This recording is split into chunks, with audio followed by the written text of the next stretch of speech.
আসসালামু আলাইকুম, সবাই কেমন আছেন? আমি আলহামদুলিল্লাহ ভালো আছি। আজকে আপনাদের জন্য আর একটা নতুন রেসিপি নিয়ে আসলাম।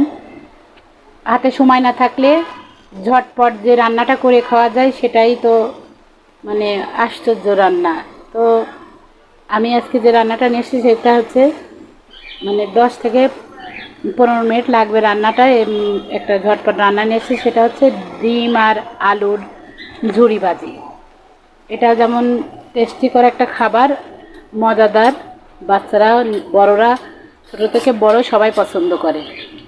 দেখেন আমি যে ঝুরি ভাজি করব ডিম আলু, সেটা চুলাতে কড়াই দিয়ে কাঁচামরিচ আর পেঁয়াজ আর 2 কোয়া রসুন এইভাবে কুচি কুচি করে কেটে তেল দিয়ে লাল করে ভেজে নিচ্ছি।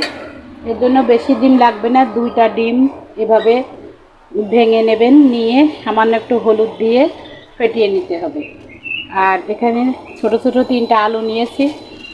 যদি মনে করেন পরিবারের সদস্য বেশি, আপনাদের ইচ্ছা মতো করে নেবেন। আমরা 4জন মানুষ, এর জন্য এতটুকুই নিয়েছি, এতটুকুই হয়ে যাবে। কিন্তু অল্প একটু করলেই এই খাবারটা অনেক টেস্টি হয় আর খাওয়ার মজাও হয়। এই জন্য বেশি একটু লাগে না, এর সামান্য একটুতেই ভাত মাখিয়ে গরম গরম ভাত মাখায় মজাদার একটা খাবার হয়।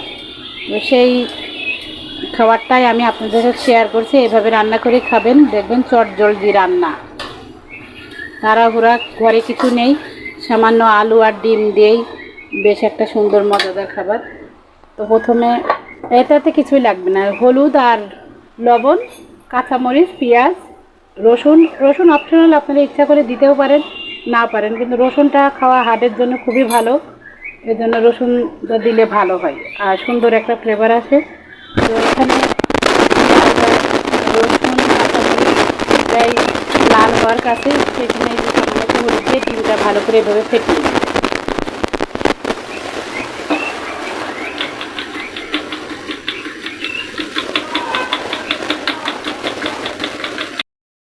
ডিমটা আমি এভাবে ফেটিয়ে নিয়েছি, একদম ভালো মতো হলুদের সাথে মিক্স করে নিয়েছি। আর পেঁয়াজটাও লাল লাল করে ভাজা হয়ে গিয়েছে। এখন এর মধ্যে দিব, অল্প অল্প করে দিব, আর এই যে এইভাবে নাড়ব।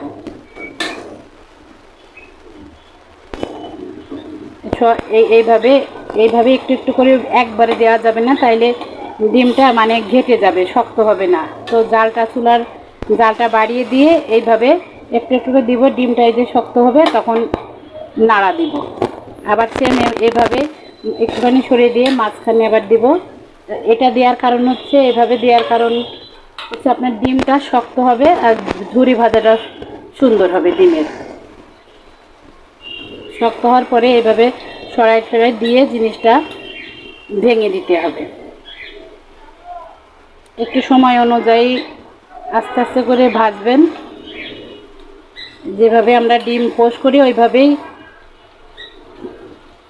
করে নিয়ে উল্টে দিয়ে তারপরে ভেঙে দিতে হবে। ডিমটা শক্ত হয়, ঝুরি ভাজাটাও সুন্দর হয়। আর একবারে ঢেলে দিলে ডিমটা এই যে এমন সুন্দর হয় না, ঘেটে যায়।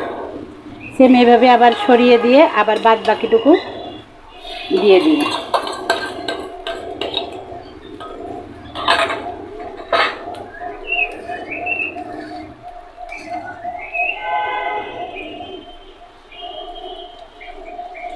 ডিমের নিচটা শক্ত হলে আবার এইভাবে সরিয়ে দিব, তাতে ডিম ভাজাটা সুন্দর হয়।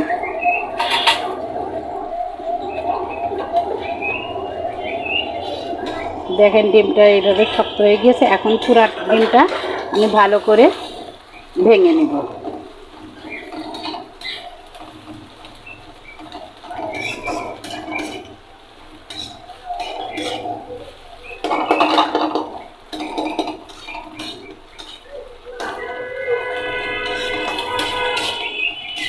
এখন এই ডিম ভাজাটা আমি একটা পাত্রে তুলে, যে আলু লবণ মাখিয়ে রেখেছিলাম সে আলুটা লাল লাল করে ভেজে নিয়ে তার মধ্যে এই ডিমটা ঝুরি ভাজাটা ছেড়ে দিই।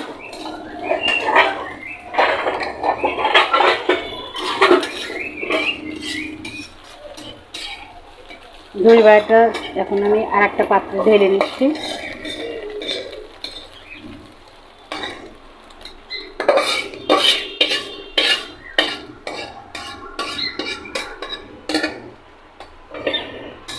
নিয়ে আমি চুলায় কড়াই বসিয়ে দিয়ে আবার তেল দিয়ে দিব, দিয়ে আলুটা ভেজে নেব। আলুটা কুটার পরে লবণ মাখিয়ে রাখবেন, তাহলে সুন্দর ভাজা হবে আলুটা। তেল দিয়ে এখন আলুটা সুন্দর করে ভেজে নেব।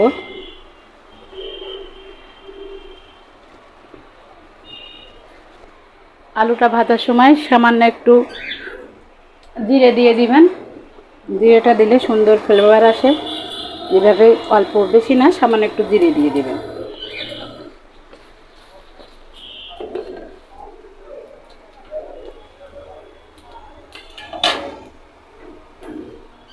এখন আমি যে লবণ মাখিয়ে রেখেছিলাম যে আলুটা, সেটা এখন দিয়ে দেব।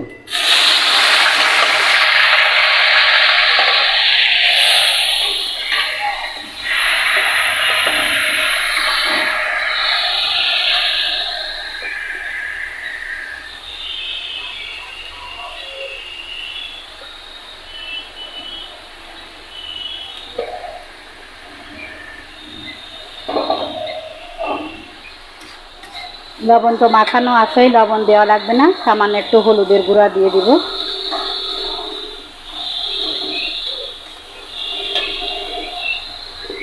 এই রান্নাটা করতে মাত্র 10 থেকে 15 মিনিট লাগে, এজন্য নামটা দেওয়া হয়েছে চটজলদি ডিম আলু ঝুরি ভাজা।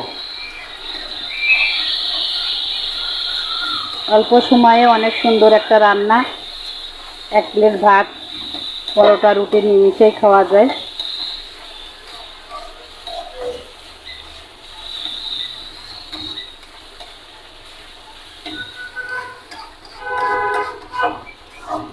এখন আমি ঢাকনাটা দিয়ে দিব, যাতে আলুটা একটু সেদ্ধ হয় আর লাল ভাব আসে।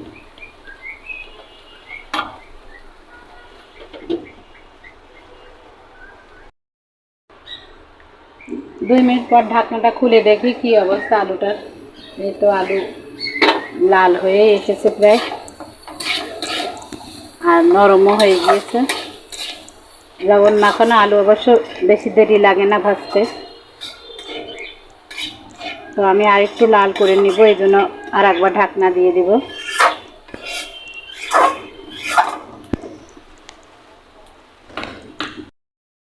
দুই মিনিট পর আবার দেখি কি অবস্থা। এই তো আলু একদম পুরোপুরি সুন্দর লাল হয়ে গিয়েছে। চুলার আঁচটা একটু সামান্য বাড়িয়ে দেব। আলু ভাজা একদম লাল হয়ে গেছে। এখন এই যে ডিম ঝুরিয়ে করে রেখেছিলাম, এটা দিয়ে দিচ্ছি।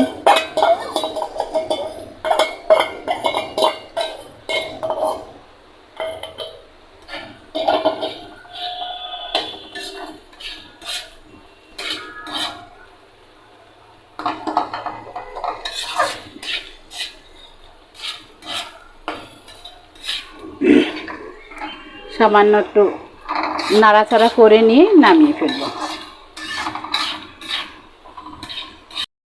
একটু গরম মশলার গুঁড়া ছিটিয়ে দেবো, এটা দিলে পরে সুন্দর একটা সেন্ট বেরোয় আর খেতেও ভালো লাগে।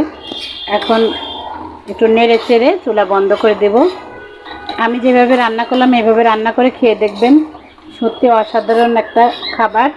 ধন্যবাদ এতক্ষণ সাথে থাকার জন্য। আর আমার চ্যানেলটি সবাই দেখে কিন্তু কমেন্ট শেয়ার করে, কিন্তু সাবস্ক্রাইবার কেউ করে না। এই জন্য দয়া করে একটু সাবস্ক্রাইব করে দিবেন আমার চ্যানেলটি।